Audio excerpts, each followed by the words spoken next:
What better way to spend a Sunday than sitting through a 3-hour, 17-minute rain delay and watching the Yankees lose a home series to an Orioles team that might not sniff 50 wins?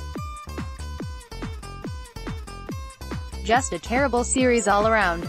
The Yankees didn't exactly come out this weekend and show the world they're the team to beat this season, that's for sure. The final score was 7-5. Presswire, HRapp Happ's spring training home run problem carried over into his first regular season start.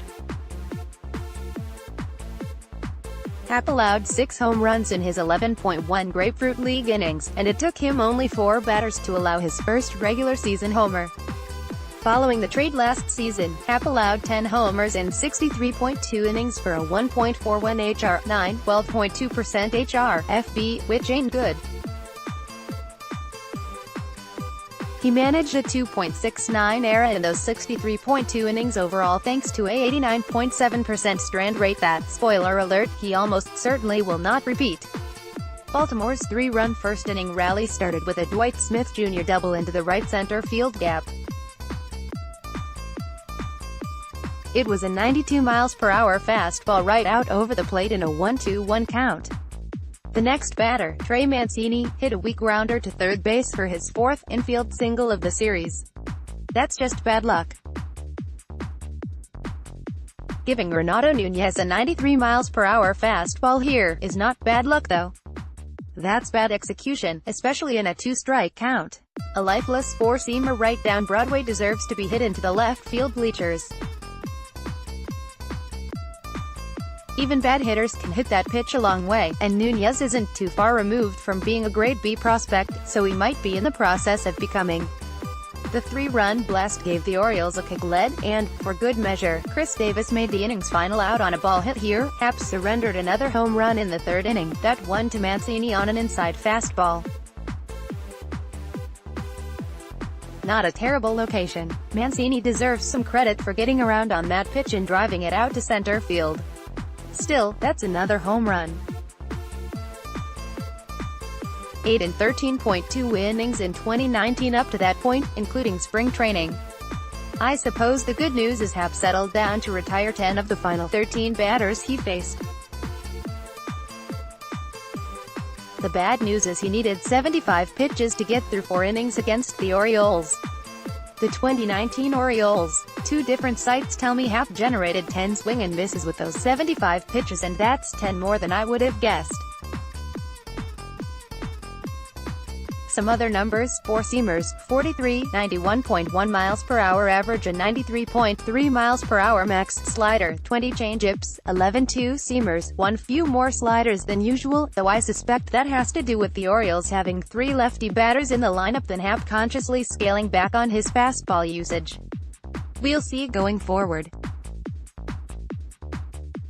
The fastball velocity was down a full mile an hour from Happ's start last March, though it was cold and rainy outside, and last year's March start came in the climate-controlled Rogers Center. We don't have live spin rate data, so we can't see where his fastball was at just yet. Either way, a big dud from Happ. The various comeback attempts the Yankees had their chances to make this a ballgame throughout the evening. The 3rd inning went double, walk, pop-up, strikeout, walk, strikeout. Brett Gardner's first pitch pop-up was pretty deflating there, though the Aaron Judge and Luke Voit strikeouts were the real rally killers. The 2 and 4 hitters couldn't put the ball in play with Dylan Bundy on the ropes. Bummer. The 4th inning rally was a bit more eventful. Miguel Andujar plopped a single to left center, then Gary Sanchez struck out.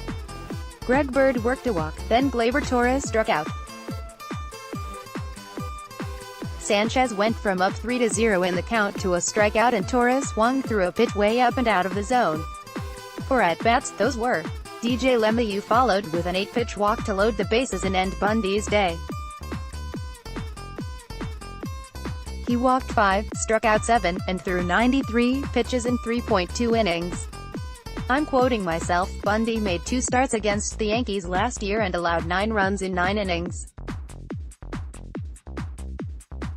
They hit the poor kid hard every time they face him. He's always approaching 80 innings in the 3rd inning, it seems. O's manager Brandon Hyde went to rookie lefty John Means to get the left-on-left matchup against Gardner with the bases loaded. "I mistakenly called Means a righty in a series preview because damn it, John Means is a righty's name. Johnny Means is a lefty's name, and Gardy had the gardiest at bat that ever gardied." Fell behind in the count 2-2 as a pitcher's count, fouled away 5 two-strike pitches, and worked an 11-pitch walk to force in a run and pass the baton. The at-bat, the baton was passed to Judge, who inside-outed a 92 miles per hour fastball the other way for a 2-run single.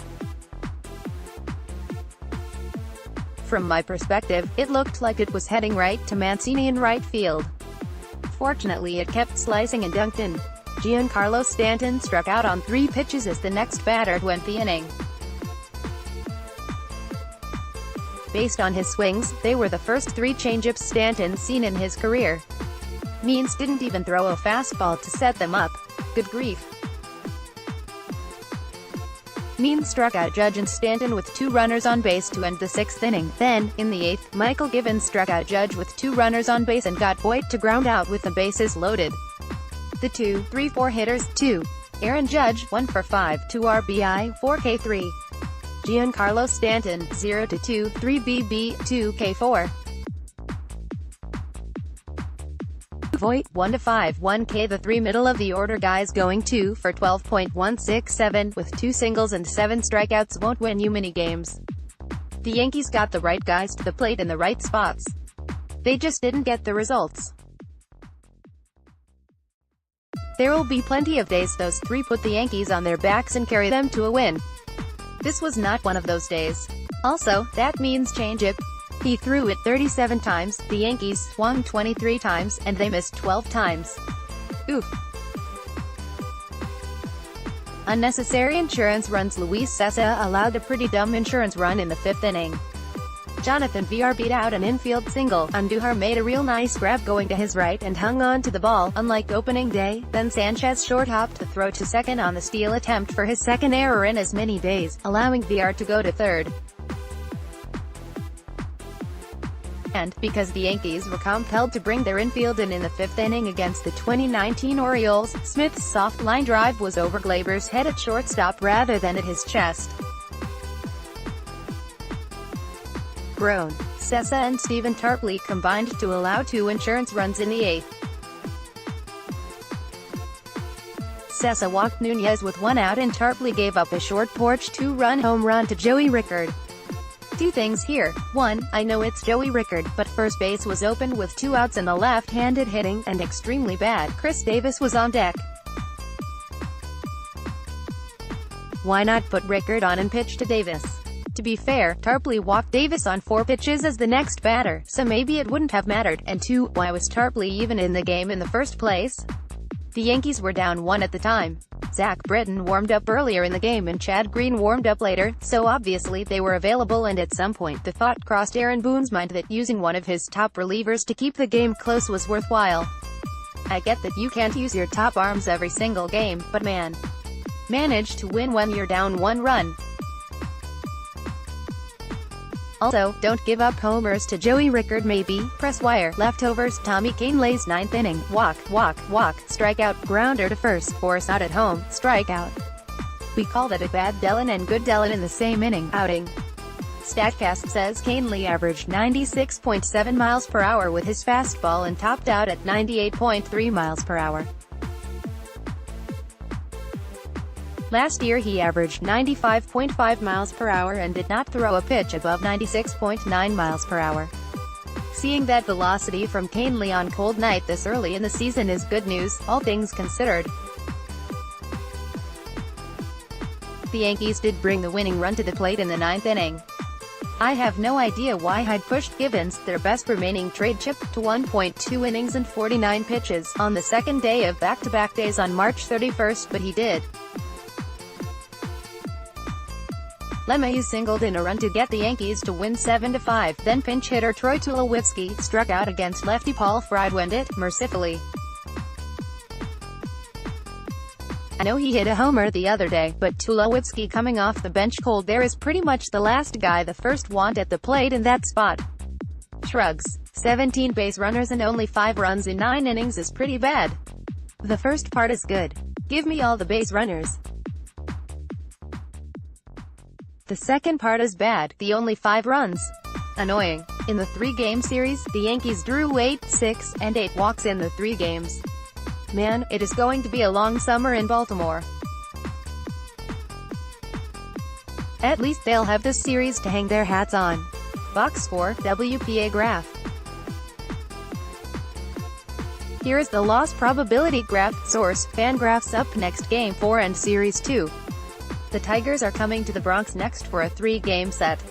The Yankees have not yet announced their starting pitcher. It'll either be Domingo German or an opener, Green. Tyson Ross is going for the Tigers. That game is one of those newfangled 6:35 p.m. Eastern Time starts.